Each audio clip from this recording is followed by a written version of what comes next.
বা কাজ করছে বা নতুনভাবে সাকিবের সাথে কাজ করছে তারা মোস্ট ট্যালেন্টেড। তো সাবিলা নূরের আমি অনেক কাজ দেখেছি, বিশেষ করে আমি ওর বেশ কিছু বিজ্ঞাপন দেখেছি। ও অনেক ট্যালেন্ট একটা মেয়ে, আমার মনে হয় সেই ট্যালেন্টটা আরও যুক্ত হয়েছে বাংলাদেশের সুপারস্টার না, আমি বলবো যে মেগাস্টার শাকিব খান। তো আমার মনে হয় যে সাবিলার জন্য এটা একটা অনেক বড় একটা ডেবিউ হতে যাচ্ছে চলচ্চিত্রের মধ্য দিয়ে। হোপফুলি ও অনেক ভালো। শাকিব ভাইকে দেখেছি শাকিব জুটি হিসেবে সব থেকে বেশি ছবি আপনার সঙ্গে। এরপরে লাস্ট ফিউ ইয়ার্স আমরা দেখেছি প্রত্যেকটা ছবিতে আসলে নতুন জুটি হিসেবে নাবিলা একেবারে আমাদের ঘরের মেয়ে যদি বলি। এবার কেমন দেখলেন, যে একটা ফিল্মসও এসেছে, আসলে কেমন করবে নাবিলা, সাবিলা? আচ্ছা, আমি মনে করি আমাদের বাংলাদেশের যত নায়িকারা আছে বা কাজ করছে বা নতুনভাবে সাকিবের সাথে কাজ করছে তারা মোস্ট ট্যালেন্টেড।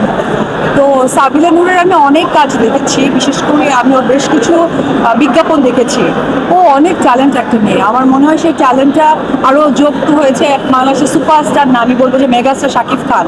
তো আমার মনে হয় যে সাবিলার জন্য এটা একটা অনেক বড় একটা ডেবিউ হতে যাচ্ছে চলচ্চিত্রের মধ্য দিয়ে। হোপফুলি ও অনেক ভালো। দায়বদ্ধতা যখন বেড়ে যায় তখন আসলে কাজের জায়গাটা একটু বেছে করাটাই মনে হয় যে ভালো, তাই আমিও তার ব্যতিক্রম। সামনে আসলে দর্শকদের আর কতদিন অপেক্ষায় রাখবে বিশ্বাস? কারণ ভালো কাজের জন্য আমি নিজেও অপেক্ষা করছি, অ্যান্ড আমি ট্রাস্ট করি আমার যারা ফ্যান ফলোয়ার, যারা আমাকে সাপোর্ট করে তারাও ঠিক ওয়েট করবে। ঈদে দেখি যে বিশ্বাস সিনেমা হলে গিয়ে সিনেমা হল উপভোগ করে সবার যেগুলো আছে, আসলে এবারের ঈদটা আসলে কেমন দেখলেন এবং আগামী ঈদটা কেমন হচ্ছে মনে করেন? এবারে ঈদটা অ্যাকচুয়ালি আমার দেশের বাইরে কেটেছে। তো আমি একটা বার্তাও দিয়েছিলাম আমার ফেসবুকে আমার বাচ্চাকে নিয়ে। আর ঈদের সিনেমা আসলে ওইভাবে দেখা হয়ে ওঠেনি, কারণ অপবিশ্বাস চিত্রনায়িকার পাশাপাশি একজন ব্যবসায়ীও, ব্যবসাতে একটু মনোযোগী হয়েছে। তো ভেরি সুন দেখে ফেলবো এক এক করে, এবার প্ল্যান আছে। বরবাদ দেখা হয়েছে কিনা? স্পেসিফিক না, যেহেতু চলচ্চিত্রের সব কিছু সিনেমাই আমার ডেফিনেটলি বরবাদ হচ্ছে আমাদের ঘরের ছবি। সো এখনো কোনোটাই দেখা হয়নি, বাট দেখবো।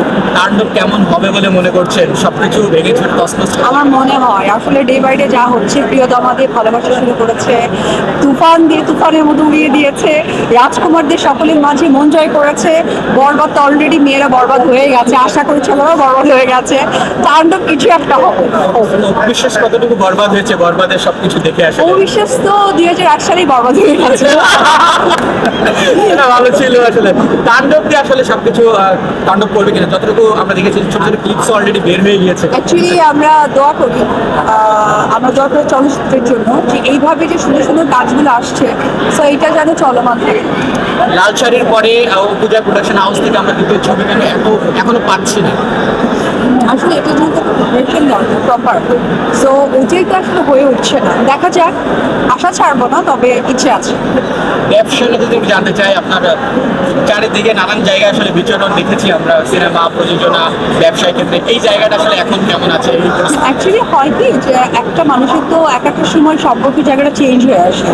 লাইক আমি যখন চিত্রনায়িকা অপবিশ্বাস ছিলাম, মা অপবিশ্বাস হয়েছি, মা অপবিশ্বাসের সাথে যুক্ত হয়েছে অনেক কিছু, দায়বদ্ধতা, দায়িত্ব।